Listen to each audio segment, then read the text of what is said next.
Good day, Kamaster! Welcome sa Battery Master TV. Sa video na to, i-share ko lang sa inyo itong baterya na Champion. Ang brand sa battery na ito, Champion. Ang AH or ampere hour sa battery na to, 100 amp hour. 12 volts, low maintenance battery. Ibig sabihin, di tubig kung tawagin. Ito yung battery na pwedeng lagyan ng distilled water once na ito'y natuyuan ng tubig. Dahil ang kategorya ng low maintenance battery, nilalagyan talaga ng distilled water. Ito ay baterya ng ating customer. Ito ay ipapacharge lamang at nakagabit naman daw ito sa generator. Generator ng fuel station. Atin ngayon itong i-check bago natin i-charge. So, unang-una nagagawin sa pag-check ng battery, syempre iti-tester yan. Gumamit tayo ng digital battery load tester. Ito ang itsura ng digital battery load tester. Ang brand nito ay Huyuma Japan. Sa mga nagtatanong kung saan natin ito mabibili, mabibili po ito sa Shopee Mall, sa online shop. Not sure kung original ito. Nagkakahalaga lamang ito ng 1,241 pesos only. Ito ay digital battery load tester.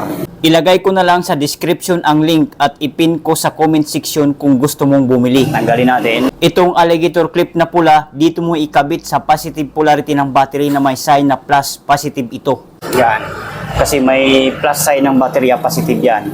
Itong alligator clip naman na kulay itim, dito natin ikabit sa negative. Ayan, negative sign po yan ng baterya. Makita na natin agad-agad, ura-urada ang voltahe ng battery. As you can see, Kamaster, kung makita ang voltahe sa battery na to, 10.7 volt. Mababa na ang karga sa battery na to. Not sure po kung makaka-recover pa ang battery na to. Tanggalin na natin yan.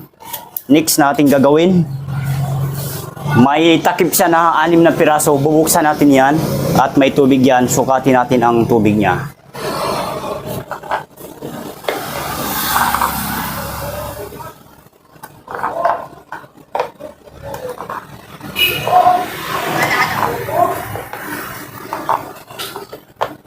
So ayan, bukas na yan at flashlightin muna natin, silipin natin ang tubig kung nagpantay ba, pare-parehas ba ang level nito. Unang butas, pangalawa, pangatlo, apat, panglima, pang-anim. So kung mapapansin ninyo, medyo pantay naman tong dalawang butas, tatlo. Ito ang nag-iba, marami siya oh. Halos puno. Ito okay lang, pantay halos. Isa lang ang naiba. Di natin alam kung nilagyan na nila ito ng tubig. Kasi bago nila dinala ito ngayon sa akin, ganyan na siya. Puno na yung isang butas. Ayan. So ang gagawin natin, bawasan natin yan. Kasi hindi yan pwedeng i-charge. Hayaan mo ng ganun, puno. Pag i-charge ito sa battery charger, kukulo yung tubig na yan. So matatapon yan. At tumatagas yan dyan sa sahig. So iwasan natin yan, bawasan natin. So sa pagbawas niyan, ang gamitin nyo ay itong hydrometer tester.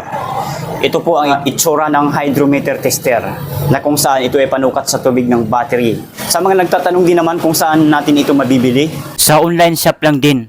Sa Lazada o sa Shopee. Hanap na lang kayo doon. So atin na itong bawasan.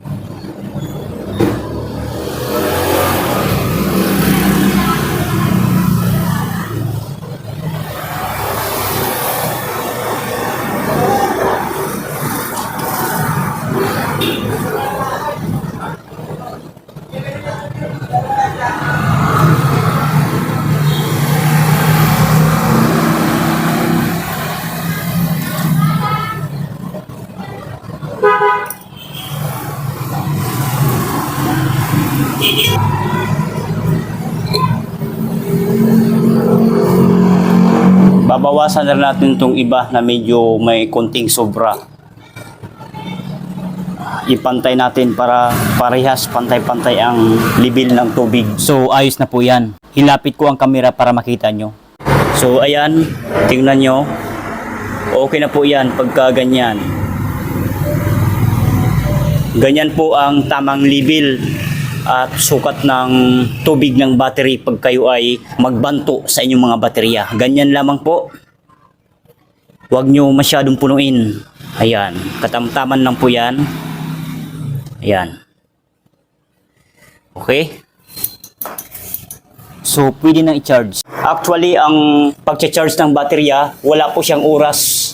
Ang sikreto sa baterya, kung gusto niyo na full charge talaga, itong 6 na butas niya, susukatin nyo. Kung 6 na butas ay 12.50 na ang sukat ng tubig, so full charge na po yun. ibig sabihin puno na po yun. Pero kung 1200 pa, tumapat pa sa kulay pula, ang sukat ng tubig, hindi pa yun full charge, recharge pa rin yun. Pero kung nasa puti na, kahit 12.25, okay na po yan. Mas maganda gawin yung 12.50, full charge talaga sigurado. Okay?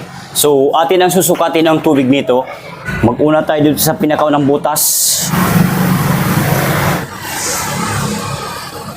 Unang butas, ang sukat ng tubig, 11.50, which is tumapat sa kulay pula. So, ibig sabihin, wala nang specific gravity ang tubig ng battery recharge.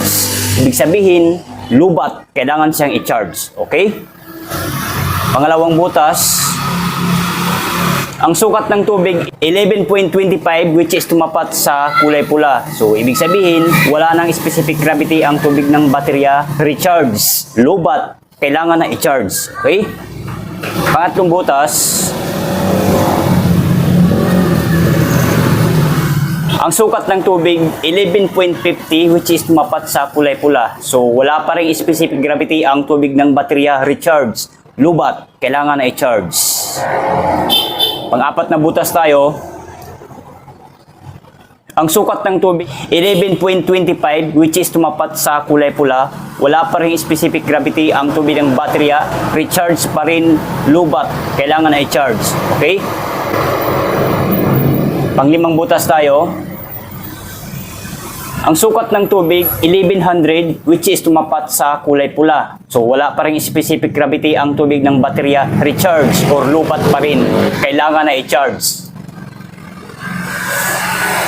Pang-anim na butas na tayo, last but not the least. Ang sukat ng tubig, 11.25, which is tumapat sa kulay pula. So, wala pa rin specific gravity ang tubig ng baterya. Recharge or lubat pa rin ang baterya. So, kailangan siyang i-charge. Okay? So, ang status sa battery na ito, under observation. Hindi natin alam kung makaka-recover ang battery na to.